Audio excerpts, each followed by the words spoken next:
O meu tema é um tema muito importante para a gente, para nós, advogados. Quero cumprimentar vocês também, advogados que estão aqui até essa hora para ouvir a minha fala. O meu papel é falar um pouco sobre o papel do advogado na mediação familiar. Bom, sobre todas as falas que tivemos hoje, né, é bom refletirmos que a judicialização de todo e qualquer conflito hoje, ele com certeza tem se tornado um entrave à celeridade jurisdicional, né, e principalmente ao acesso à justiça. Por que eu falo isso? De acordo com o último relatório, até em conformidade com a fala do Dr. Sérgio, o último relatório do CNJ nos mostrou que, em 2015, nós tínhamos 74 milhões de processos em tramitação no Brasil. E, de acordo com o IBGE, em 2015, nós tínhamos 204 milhões de brasileiros. Isso dá um processo a cada 3 brasileiros. Portanto, a gente conclui, a partir desses dados, que ou se é autor ou se é réu no Brasil. Bom, então, mesmo que o Poder Judiciário aumente o número de servidores, aumente o número de juízes, se não houver uma mudança cultural profunda, uma mudança em relação à cultura do litígio, a começar por nós, advogados, nas palavras de Carnelucci, os primeiros juízes da causa, a crise tende a trazer ainda mais problemas à sociedade, principalmente ao futuro da nossa profissão. É preciso compreender que nem sempre um produto jurisdicional ele consegue resolver as questões mais intrínsecas do conflito, que são as dores, as frustrações, as preocupações, as mágoas, que muitas das vezes os clientes não nos falam, né? Eles não externalizam isso para a gente, para nós advogados, que somos acostumados e treinados, né, para lidar com questões jurídicas e não com questões sentimentais e com os verdadeiros interesses das partes. Na sociedade contemporânea, então, que nós vivemos, né, e acho que a nossa sociedade ela precisa de um sistema multiportas. Como bem colocado pela doutora Jéssica, não existe hoje só a porta do judiciário. Os meios adequados de resolução de conflito nos mostram que a gente pode optar pela porta da mediação, a porta da conciliação, a porta da arbitragem, né? E é através desse sistema multiportas que o advogado ele deve fazer, então, a filtragem adequada da causa, né, verificando qual é a porta, qual é o meio mais adequado para atender o seu cliente. Bom, antes de entrar na mediação propriamente dita, eu acho que o advogado, para lidar com a mediação, ele tem que ter uma boa base de negociação, ele tem que ter perfil, ele tem que ser treinado, mas, antes de tudo, ele tem que ter noções básicas do que é um conflito.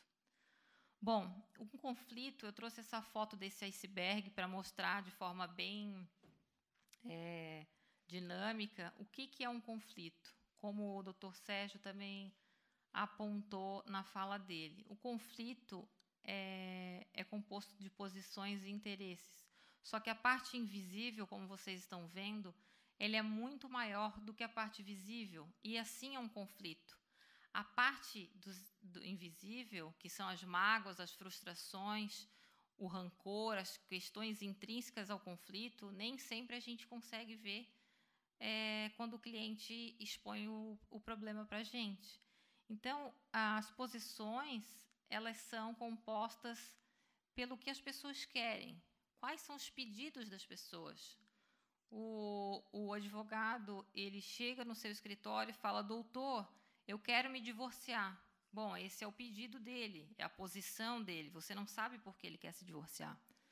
Já os interesses são aquilo que eu já falei anteriormente, as questões intrínsecas, né, as questões que normalmente o cliente não externaliza para a gente, que são as mágoas, as questões que estão por trás do pedido de doutor, eu quero o divórcio, né? Bom, como bem falou a doutora Jéssica, a mediação é a técnica que mais se adequa ao direito de família, que mais atende o direito de família. E nós, advogados, nós somos responsáveis e a gente deve ser muito afável e solidário ao cliente para que ele chegue ao nosso escritório e, diante do pedido de doutor, eu quero divórcio, e o doutor vai lá e coloca quais são os documentos que ele deve trazer para que ele peticione no dia seguinte, ele tem que identificar questões que estão intrínsecas àquele pedido, né? A gente, do direito de família, eu acredito que a gente tem uma responsabilidade a mais, porque a gente lida com a vida das pessoas, com os sentimentos das pessoas, né? E se um cliente chega para você e fala, doutor, eu quero divórcio, você tem que demonstrar para ele que o divórcio ele não precisa ser uma vivência traumática, nem para ele e nem para os filhos, né? Porque o que se separa, né, são o casal conjugal, o homem e a mulher.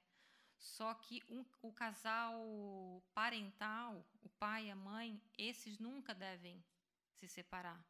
Então, por isso que a mediação ela se encaixa perfeitamente dentro de um conflito familiar, por isso, porque ela vai tentar resgatar questões intrínsecas que não estão colocadas de forma visível ali para a gente. Bom, uma boa filtragem, uma filtragem adequada da causa para verificar se a mediação ela é cabível ou não, porque assim, eu não estou aqui também querendo dizer que a mediação, a gente tem que empurrar a mediação para o cliente, e a mediação ela é cabível em todo e qualquer conflito, só porque é direito de família. Não, não é isso. A gente tem, por isso que o advogado bem preparado, ele deve fazer a filtragem adequada da causa e verificar se realmente a mediação é a técnica que mais trará vantagem para esse cliente. Então, bom, você tem que verificar quando o cliente chega ao seu escritório. O cliente busca preservar esse relacionamento, ele busca resultado final da disputa. Por quê? Porque assim, ele busca maior resultado, garantia nessa disputa final. Por quê? Porque, como bem colocou a doutora Jéssica, não é o juiz que vai determinar com quem vai ficar o filho, quanto que cada um vai pagar de pensão, quem vai ficar com a casa, quem vai ficar com o apartamento. São as partes que vão decidir, através do restabelecimento dessa comunicação, através da técnica aplicada do mediador, ferramentas de negociação, quem é que vai realmente ficar com o quê, quem é que vai ficar com o filho, a guarda do filho. Não tem que ser uma coisa engessada. As próprias partes elas vão definindo com o passar dessas sessões essas questões. Acordos duradouros. Elas querem acordos duradouros? Bom, às vezes a gente chega na audiência de conciliação, há tempos atrás, e o conciliador, o juiz, força a gente a fazer aquele acordo miojo, como diz a Fernanda Tartucci, professora na qual eu tenho muita estima, né? Professora de Direito de Família e de mediação. Ela fala acordo miojo por quê? Porque às vezes a gente chega em casa à noite com fome, não tem nada para comer, a gente abre o armário, o que tem? Miojo. Bom, daqui a 30 minutos nós estamos morrendo de fome. Por quê? Porque o miojo não satisfaz. Ou porque não é gostoso, ou porque a gente vai ficar com fome. Então, esse acordo miojo, ele não vai satisfazer, porque ele vai ser feito na pressão. Às vezes a pessoa o pai é autônomo, não tem dinheiro, faz um acordo lá para pagar R$500, vai ser executado, não tem nada na conta. É um acordo que não tem eficácia, é um acordo que não vai ser cumprido. Bom, o acordo final atende as duas partes. É uma questão muito importante ali das posições e do... Até vou voltar um pouquinho, se vocês me permitirem. Nas posições, são que geralmente a gente trabalha no processo judicial, tá? Porque quando as pessoas litigam, elas têm um pedido, cada uma tem um pedido, ou a pessoa vai ganhar ou a pessoa vai perder. um acordo ganha-ganha ali, eles não vão ter. Agora, a técnica aplicada na mediação é trabalhada em cima de interesses, né? O que se tem por trás do pedido principal? O que se tem atrás de um pedido de divórcio, né? Então, a mediação é uma técnica que visa trabalhar em cima desses interesses. Só voltando aqui. Bom, o cliente busca economizar tempo e dinheiro. Tempo já foi mais do que falado aqui, que é um procedimento que ele é célere, né? Ele é eficaz e ele poupa dinheiro também. Por quê? Porque não tem custas iniciais, não tem honorários de sucumbência, as partes normalmente vão dividir os valores das sessões e, além de tudo isso, é um procedimento que vai trazer muita felicidade para as partes, porque é resolvido em tempo hábil. Confidencialidade sobre a disputa. A doutora Jéssica já colocou que é um dos principais princípios da mediação. Se as partes não querem que seu problema seja ficado no rol lá do Tribunal de Justiça, ou que ninguém saiba desse problema, dessa família, né? Então, a mediação, se ela cumpre alguns desses, não precisa nem ser todos, então a mediação é uma técnica efetiva para você aplicar e você apresentar para o seu cliente. Bom, mediação e o mercado de trabalho. Isso é uma fala muito engraçada, porque eu venho estudando a mediação faz mais ou menos um ano. Eu sou uma processualista nata, saí da faculdade, já estudava processo, gostava de estudar muito as tutelas antecipadas, porque eu achava que ela efetivava o direito material da parte de forma rápida. Saí da faculdade, fui estudar as tutelas, me especializei, continuou sendo o meu objeto de estudo, quando certo dia eu comecei a advogar no direito de família, fui ao fórum numa sexta-feira, precisei conversar com o juiz e eu vejo uma mãe com um filho no colo, devia ter uns 5 anos mais ou menos, e chorando aos prantos, porque era sexta-feira, era dia do pai ficar com o filho, e ela não queria entregar esse filho para o pai. Ela queria que a assistente social entregasse o filho para o pai. Ela não queria ver o pai. Então, veja, a mãe detinha uma guarda provisória, uma liminar ao seu favor, possivelmente ela iria ter a guarda definitiva no final do processo, mas o processo, esse instrumento jurisdicional, não conseguiu, nesse caso, resolver o problema dessa família. Por quê? Porque o juiz olhou e deu uma liminar para quem ele achava que tinha mais condições de ficar com o filho, mas a mãe, naquele momento, ela não conseguia ter um contato, um restabelecimento de comunicação com esse pai. Então, as questões intrínsecas do conflito ficaram prejudicadas. De repente, a mediação, nesse caso, faria bem essa família.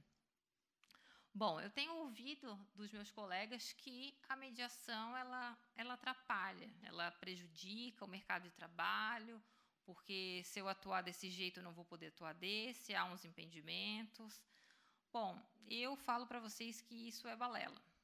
Primeiro, especificadamente no direito de família, onde a sessão de mediação é obrigatória, estou falando da sessão judicial. O cliente vai lhe procurar, esse cliente não quer a mediação extrajudicial, você vai oferecer, esse cliente não quer. O que você vai fazer? Você vai levar ele para um fórum da vida, mas você vai ter que preparar o cliente. O que é preparar um cliente para uma sessão de mediação judicial? O que você tem que fazer? Não é simplesmente acompanhar o cliente para uma sessão de mediação. Primeiro você tem que saber e tentar fazer uma filtragem adequada da causa e verificar todas as questões intrínsecas, todos os interesses do seu cliente que estão por trás dos pedidos, das posições do seu cliente. Você tem que saber se há propostas possíveis para uma mediação, não é? Segundo, o advogado vai acompanhar esse cliente na sessão, ele tem que falar para esse cliente quais são as funções do mediador, quais são os limites éticos do mediador, que ferramentas o mediador pode usar, o que o mediador pode fazer. Tudo isso quem deve fazer é o advogado. Ele não deve levar o cliente, deixar o cliente ir despreparado para essa sessão de mediação. E ele vai lá, além de tudo isso, além de ser um assessor jurídico do cliente, ele vai estar na sessão de mediação como um fiscal também. Ele vai verificar se esse mediador cumpre e está de acordo com o Código de Ética e cumprindo ali os limites éticos de atuação da sua profissão, porque o mediador ele tem um Código de Ética e deve ser cumprido. Bom, na mediação extrajudicial, é muito interessante isso, porque, veja, não, eu não vou oferecer a mediação extrajudicial para o meu cliente porque eu vou perdê-lo. Bom, se você acha que você não tem perfil para fazer a mediação no seu escritório, ou você não quer fazer a mediação no seu escritório porque você vai perder o cliente, porque uma vez que você se intitula como mediador e vai fazer mediação, você não pode ser, ao mesmo tempo, o assessor jurídico do seu cliente. Se você acha que a mediação é cabível naquele caso concreto, você deve sim oferecer uma mediação extrajudicial para o seu cliente. Você pode contratar um advogado que seja mediador, especialista naquela causa. Você pode levar ele para uma instituição especializada, né, antes de levar o caso para o judiciário. E outra, uma coisa que bem falou a doutora Juliana, existe no nosso Código de Ética um artigo, o artigo 48, que veda a diminuição dos honorários dos advogados contratados por qualquer método de resolução alternativa de disputa. Então,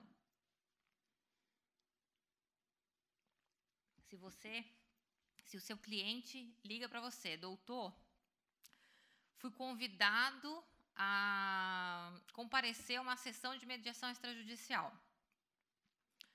Pois bem, você sabe o que fazer?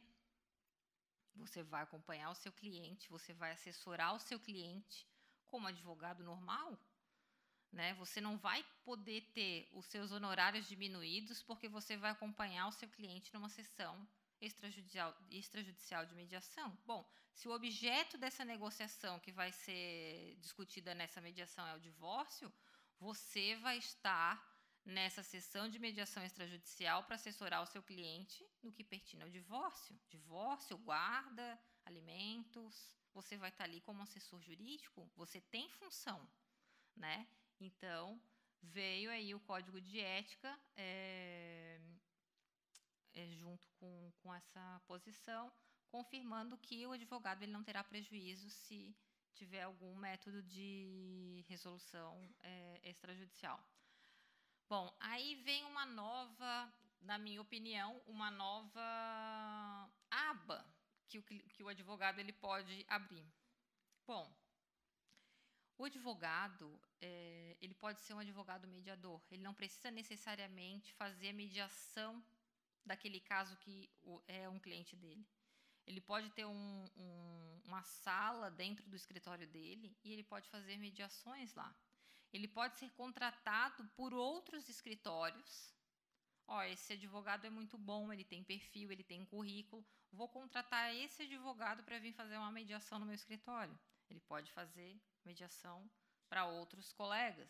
Ele pode fazer mediação em instituições especializadas.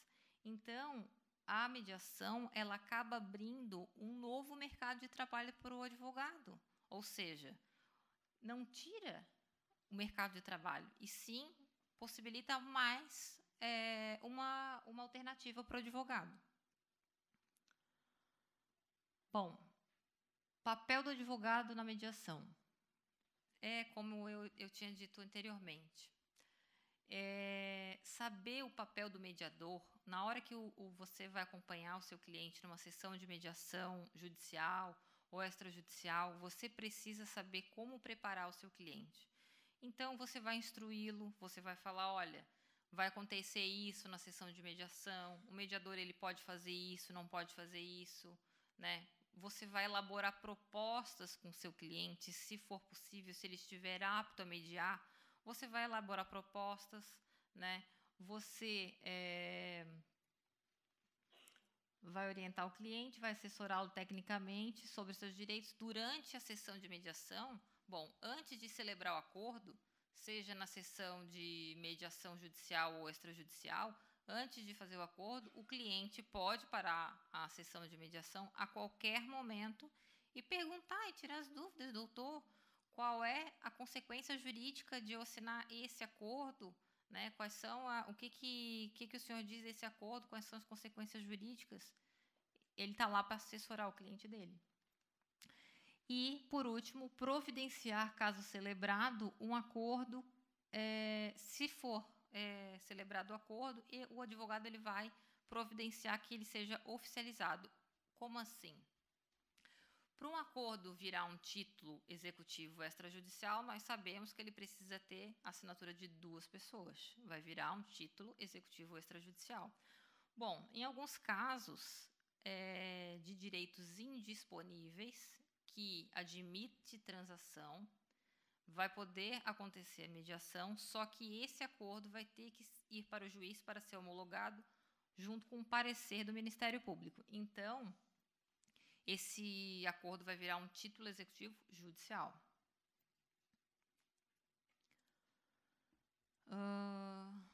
Mediação extrajudicial. Tá. Aqui são os passos, mais ou menos, da mediação extrajudicial. Tá? Eu vou tentar sintetizar, porque ela tem bastante detalhes. Essa mediação extrajudicial é bem rica e dá para fazer uma palestra de 3 horas só sobre a mediação extrajudicial. Como bem falou o doutor Sérgio, o mediador, para atuar na esfera extrajudicial, ele tem 3 características. Ele precisa ser capaz, ele precisa ter a confiança das partes, ele precisa ser capacitado. A doutrina não fala o que seria capacitado. Eu entendo que capacitado, por mais que não tenha o rigor técnico de um mediador judicial, ele deve, que é fazer aquele curso dentro dos parâmetros do CNJ, ter a prática, né, que o CNJ exige, mas ter 2 anos pelo menos de formado, que é o mediador judicial, exige isso. Só que assim, para a pessoa trabalhar na mediação, ela precisa ter habilidades, ferramentas de negociação. Se a pessoa não tiver boas habilidades e ferramentas e ser uma pessoa bem habilitada, ela não vai conseguir desenvolver a mediação de forma efetiva. Então, além dessas 3 características que a lei de mediação traz para o trabalho do mediador extrajudicial, mais do que tudo isso, na minha opinião, o mediador, para atuar, ele precisa ter perfil. O que é ter perfil para ser mediador extrajudicial? Ele precisa ser solidário, ele precisa acolher o cliente, ele precisa ter empatia, ele precisa ter escuta ativa, ele precisa ter sensibilidade no momento que precisa ter, ele precisa entender de postura corporal. Quando o outro está falando e eu estou incomodado, ele está incomodado porque o outro está falando isso, tudo isso deve ser anotado. Então, assim, o mediador extrajudicial ele tem que ter perfil para poder atuar na mediação. Entrando já nas etapas da mediação extrajudicial, por primeiro, nós temos o convite. Sem um convite, não se inicia a mediação extrajudicial. Então, a pessoa tem um conflito, ela vai expor o conflito ou para um advogado, ou numa instituição especializada, ou para um mediador autônomo. Eu estou procurando a mediação para resolver o meu conflito. O mediador ele vai enviar um convite para outra parte. A lei de mediação exige algumas questões relacionadas ao convite. Ela pode ser por qualquer meio de comunicação, o mediador também pode ligar, pode ser por um e-mail, mas eu entendo, e a doutrina também entende, doutrinas que eu tenho lido, que por exigir por ter no artigo 21 da lei que, se passados 30 dias e o pretenso mediando não responder, então a mediação ela foi recusada. Então, eu acho que seria interessante o mediador ele enviar um convite através de carta registrada, ligar para o pretenso mediando, explicando: olha, fulano de tal me ligou, expondo um conflito com a senhora, né? Eu sou mediador, essa técnica é uma técnica que não é judicial, eu vou explicar para a senhora as vantagens, não vai ter nenhum custo. Então, essa pessoa é convidada para que esse mediador, então, explique todas as vantagens e regras da mediação. Se essa pessoa aceitar, então será celebrado um contrato de prestação de serviço de mediação. Na primeira sessão, o mediador ele vai explicar todas as regras da mediação. Ele vai explicar que a mediação é sigilosa, que o mediador não decide nada e sim possibilita que as partes, através delas mesmas, decidam, sejam a protagonista do procedimento. O mediador, então, ele vai ser imparcial e neutro, né? Vai ajudar, através de técnicas, as pessoas a chegar num acordo, se possível, mas o acordo na mediação, como bem apontou a doutora Jéssica e a doutora Juliana, não é o fator principal. Aí, na próxima sessão, isso vai acontecendo em sessões, o mediador ele vai deixar os mediandos exporem o problema.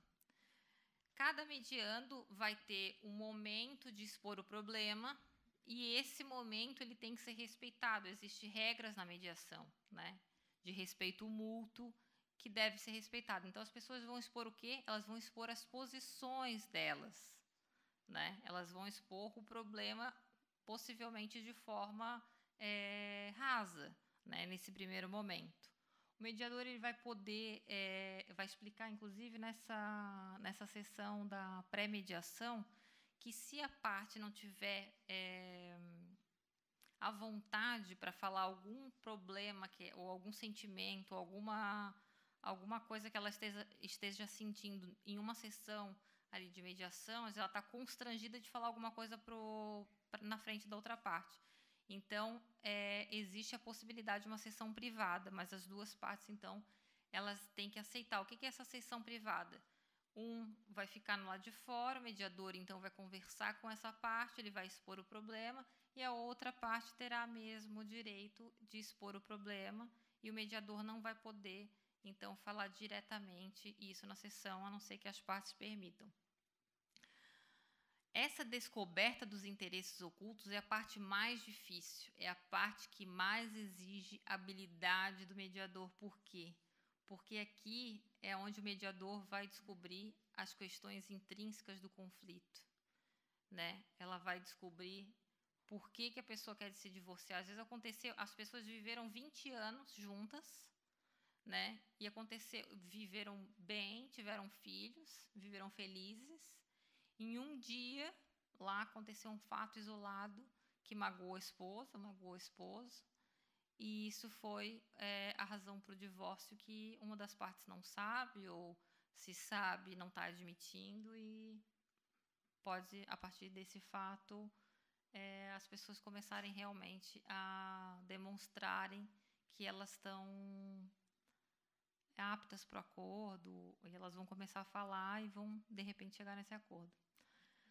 O mediador ele tem o grande papel de estimular as partes a falarem, né? Uma das técnicas que o mediador usa para isso é fazer com que um mediando se coloque no lugar do outro, porque quando a gente se coloca no lugar do outro, normalmente a gente consegue compreender o conflito a partir de uma premissa mais clara, né? E o mediador ele tem essa difícil tarefa de fazer com que os mediandos se coloquem no lugar do outro, né? Permitindo assim que eles se olhem, se aceitem e verifiquem que os dois podem ganhar, que o procedimento de mediação permite um ganha-ganha, né? Os dois ganham. Por quê? Porque no processo de mediação não existe, o conflito ele não é trabalhado através das posições, ou seja, eu quero divórcio por isso. Eu quero divórcio, tudo bem, mas as coisas que advêm do eu quero divórcio, elas podem ser trabalhadas e os dois chegarem num denominador comum. Às vezes até em razão do filho, bom, os dois têm um interesse em comum, que de repente são os filhos, então buscar esse acordo é um ganha-ganha em razão de um bem maior. E por fim, a mediação chega a um acordo, né? Que esse acordo não precisa a mediação chegar num acordo. Se o mediador verificar que por alguma razão não é possível continuar na mediação, vai ter um termo de encerramento desse acordo e dessas sessões e vai acabar por ali. Se houver um acordo e as partes quiserem que esse acordo, como eu falei anteriormente, vire um título executivo extrajudicial, vai se providenciar aí a assinatura de 2 pessoas para virar um título executivo judicial, ou seja, se uma das partes não cumprir o que está estabelecido nesse acordo, as pessoas vão normalmente poder executar aquele título como se fosse um título como qualquer outro. Nossa, está muito quente. Estou derretendo. Então, por fim, gente, a mediação é muito importante isso, tá? A mediação, o acordo não é o mais importante da mediação. Às vezes, durante a sessão de mediação, as partes vão descobrindo os interesses, elas vão conversando, elas vão restabelecendo a comunicação entre elas, o perdão pode ir acontecendo ali, as pessoas vão se colocando uma no lugar da outra e elas vão compreendendo que cada um tem uma posição, mas pode ter vários interesses afins. Então, de repente, aquele momento da sessão da mediação, por mais que não ocorra um acordo, às vezes é uma semente plantada, por exemplo, inclusive numa sessão de mediação judicial, que é muito criticada por ser obrigatória, porque não privilegia o principal princípio da mediação, que é a autonomia da vontade. Mas eu acho que o legislador ele agiu bem quando ele obrigou as partes a comparecerem a essa sessão de mediação no direito de família, pelo menos para permitir que elas conheçam o procedimento e dar uma chance para que elas consigam resolver o conflito por elas mesmas. E fica a minha reflexão, né, de que nós, como bem apontou o Dr. Jorge no final da mesa, nós sim somos um pouco responsáveis e a gente tem que tomar esse cuidado em judicializar todo tipo de causa, todo tipo de conflito, porque o futuro da nossa profissão também está comprometido com a crise que nós ajudamos a iniciar. Então, agradeço pela presença de todos. Foi uma honra estar aqui nessa casa, podendo conversar com vocês sobre mediação familiar. Obrigada.